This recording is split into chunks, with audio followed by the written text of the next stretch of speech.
Okay, hello. Three of my favorite things to do are to create lists, spreadsheets, and maps. And this is something that combines all three of those. And that is the ultimate college football road trip for 2025. So this is designed for you to go to as many college football games as possible in 2025.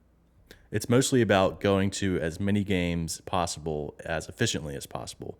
So it's more about quantity over quality, although I will give preference to games that you'd want to go to, big rivalries, and great stadiums. One thing I did avoid while making this is going to multiple games in the same day. Without kickoff time set in stone, it'd be pretty hard to do that. So if you had that information, you could probably go to more games, but this is not designed to be something that you would actually do. You could actually do it, but I'd say the target audience for actually doing this would be someone who is a van life YouTuber with disposable income and a love for college football. So if you know anyone like that, send this video to them. If not, it's really more just for fun. So with that said, let's get started. So this is a road trip video. So, road trips, driving your car or van places. That's the whole idea, right? Well, right off the bat, we're throwing that out the window. You're taking a plane. You're going to Honolulu, Hawaii for Stanford at Hawaii on August 23rd.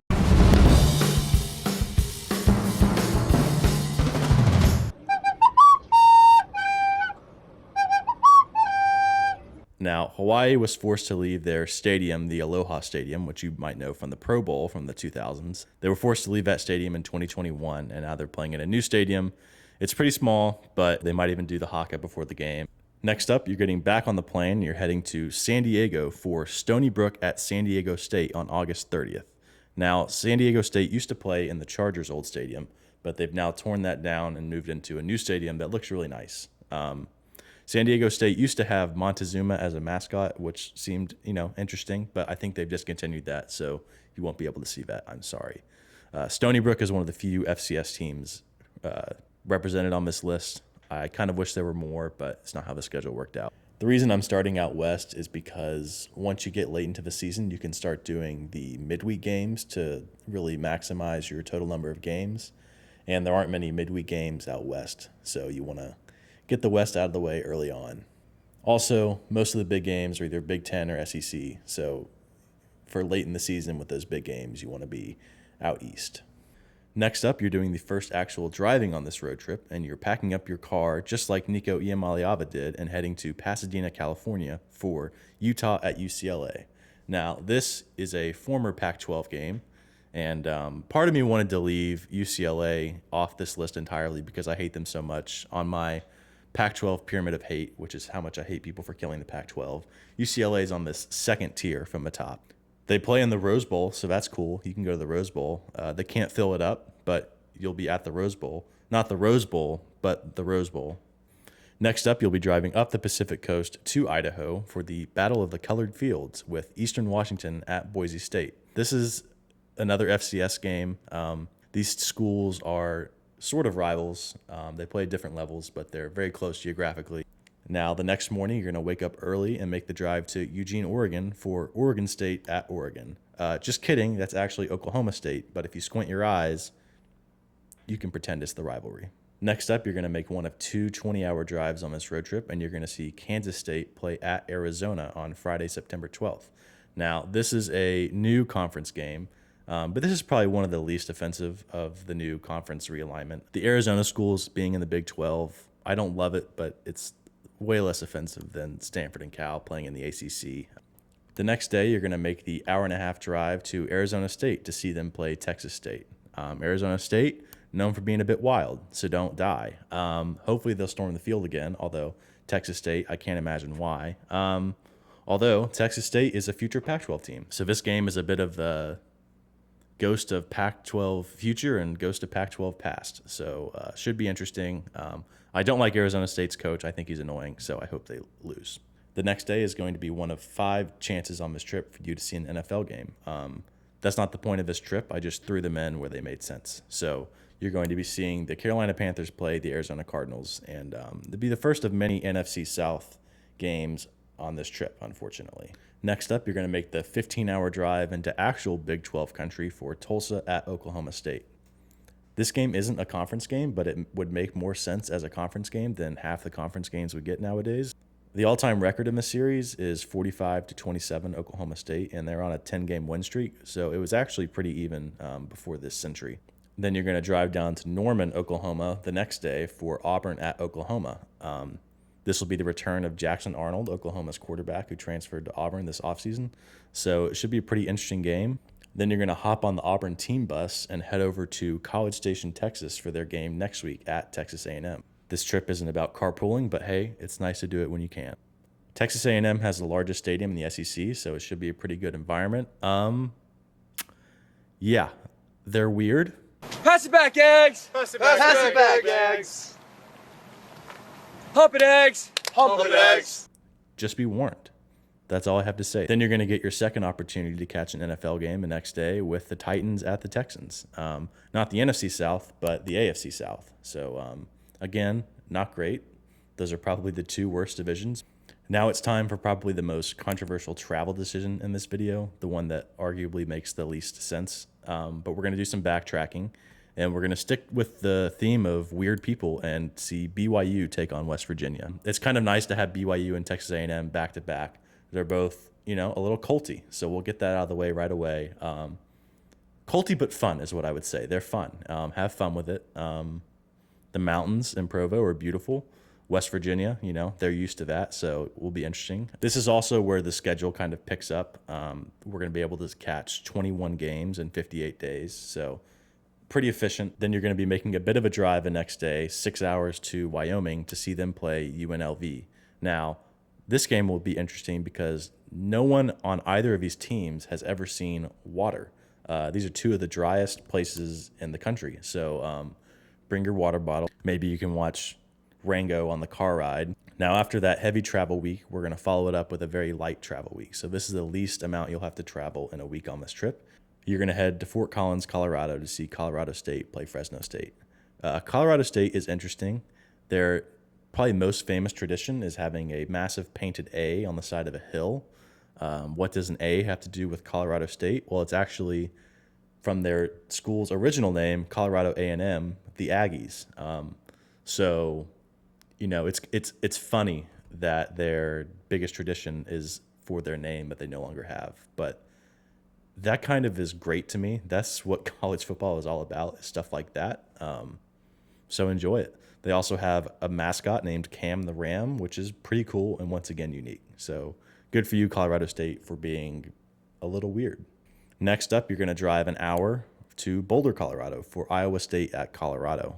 You'll be able to pay your respects to Shedeur Sanders and his retired number in the stadium. So it's very important that you honor, historical figures in the sport. Next up, you're going to head 13 hours east into our first game in Big Ten country, and that's going to be Nebraska at Minnesota. Minnesota is one of those stadiums that it's not huge, but it always kind of looks like a good time, so I think it'll be fun. Next up, you're going to head to Iowa City, Iowa to see Penn State play Iowa. Have fun waving at the kids in the hospital, and have fun watching some defense. This game will probably be like 6-0, but that's pretty fun, You also have an option here. You could, instead of going to this game, you could head to Ohio State at Wisconsin. Just depending on how good the teams are. Both of these make sense travel-wise. I chose Iowa just because it just seems a little bit more interesting, but I could totally go with Wisconsin here too. Now is the part of the trip where we get to really start taking advantage of the midweek games. And so you're really going to be able to cram 3 games into a week, a bunch. And so you're going to drive 12 hours down the Mississippi River to Ruston, Louisiana for Louisiana Tech versus Western Kentucky. That weekend, you're going to be able to go down for Texas A&M at LSU. This should be a really fun game.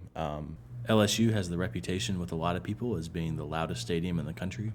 Whether or not you agree with that, it's definitely up in the top 3 or 4. So hopefully it's a night game. The one time I went to Tiger Stadium, it was a 3:30 kickoff, so it wasn't as much fun. But yeah, this should be great. That Sunday, you're also going to get the chance to catch another NFC South game, and that's going to be the Buccaneers at the Saints. Next up, we have another midweek game, and that is UTEP at Kennesaw State. The next day, you're going to head up to Murfreesboro, Tennessee for Jacksonville State at MTSU. The fun thing about Murfreesboro is that you can pretend you're in Nashville. Now for another controversial decision. That Saturday, November 1st, you'll be going to Oklahoma at Tennessee. Now, Another very notable game on the schedule is Penn State at Ohio State, which admittedly, those are the two better teams. That'll probably be the higher ranked matchup. But here's the problem. The Big Ten puts their best games at noon, so this is absolutely going to be a noon kickoff, and noon kickoffs are awful. In pretty much any situation, I'm going to choose a night game over a noon game, even if the noon game is the better game. Also, Neyland Stadium is probably the loudest stadium in the country. People like Josh Pate agree with that. Ohio State, great stadium, just not quite as loud, especially at noon. So controversial decision, but Tennessee versus Oklahoma should be a good game, and it's not at noon. Finally, it's time for some action. You're going to make the 5.5-hour drive up to Athens, Ohio for Miami of Ohio at University of Ohio. And great news, the action doesn't stop there.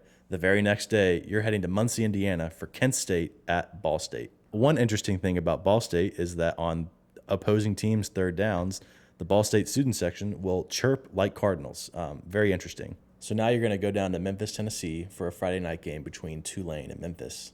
This game is sort of a rivalry, so that's nice, and you can stay in the Bass Pro Pyramid. A lot of people love making fun of it online, but they don't realize that it has a hotel and you can literally stay there, so pretty cool. Then you're going to drive down to Tuscaloosa the next day for LSU at Alabama.